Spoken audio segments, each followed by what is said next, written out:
Saudara, ini identitas lansia yang ditemukan meninggal dunia usai hanyut di Sungai Pagoyaman, Gorontalo.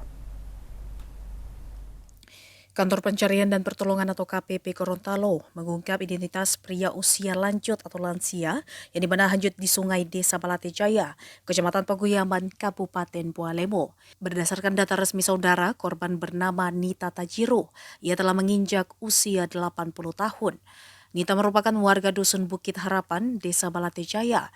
Ia dilaporkan hilang terseret arus saat kondisi cuaca di wilayah Pagoyaman sedang ekstrim. Penemuan jasad Nita Tajiro mengakhiri spekulasi dan kekhawatiran warga. Penemuan jasad Nita Tajiro mengakhiri spekulasi dan juga kekhawatiran warga yang dimana sejak awal pekan melakukan penyisiran mandiri sebelum bantuan profesional tiba. Operasi pencarian ini secara resmi ditutup oleh otoritas terkait setelah jenazah korban berhasil dievakuasi dari sungai. Penutupan operasi dilakukan dengan penuh rasa duka oleh tim gabungan. Kepala Seksi Operasi KPP Gorontalo, Halidin Labidu, memberikan keterangan mendalam mengenai kronologi kejadian yang menimpa lansia Malang tersebut.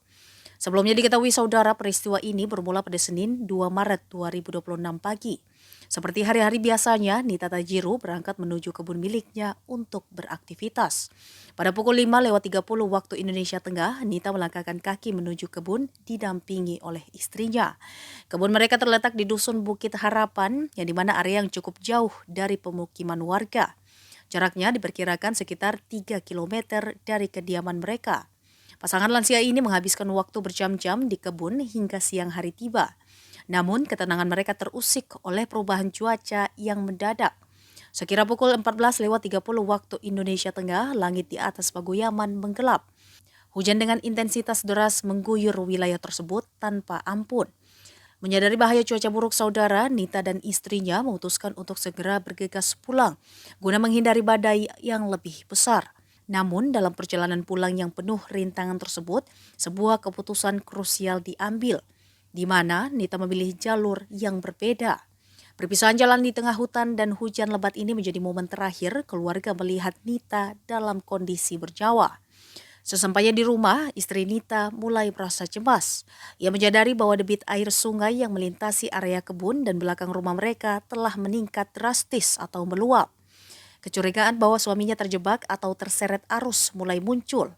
Warga setempat pun segera bergerak melakukan pencarian secara mandiri hingga larut malam. Hingga pukul 23:30 waktu Indonesia Tengah, pencarian manual oleh warga tidak membuahkan hasil. Sosok Nita seolah hilang ditelan gelapnya malam dan derasnya Sungai Pagoyaman. Laporan resmi baru masuk ke meja KPP Gorontalo pada Selasa 3 Maret 2026 pukul 10:30 waktu Indonesia Tengah. Tim rescue segera menyiapkan peralatan untuk operasi penyelamatan. Hanya berselang 20 menit setelah laporan diterima, tim diberangkatkan ke lokasi kejadian. Medan yang ditempuh cukup jauh, yakni sekitar 59 km dari arah kantor KPP. Setibanya di lokasi pada pukul 13:30 waktu Indonesia Tengah, tim SAR langsung melakukan koordinasi dengan BPBD Bualemo, Babinsa, dan masyarakat setempat. Operasi penyisiran dilakukan di sepanjang bantaran sungai, yang dimana kendala utama yang dihadapi tim adalah arus sungai yang sangat kuat akibat sisa hujan deras. Derasnya arus ini sempat mengkhawatirkan tim mengingat usia korban yang sudah lanjut, sehingga kemungkinan bertahan hidup di air sangatlah kecil. Beruntungnya, sinergi antara tim rescue, Komcat, Menua, dan keluarga korban membuahkan hasil pada hari berikutnya. Jasad Nita Tajiro akhirnya ditemukan pada Selasa pagi, pukul 9:22 waktu Indonesia Tengah. Kondisinya sudah tidak bernyawa saat pertama kali terlihat oleh tim pencari. Lokasi penemuan jasad ini tergolong sangat jauh dari titik awal korban dilaporkan hilang. Hal ini membuktikan betapa kuatnya arus Sungai Pagoyaman saat itu. Download Tribun X sekarang, menghadirkan lokal menjadi Indonesia.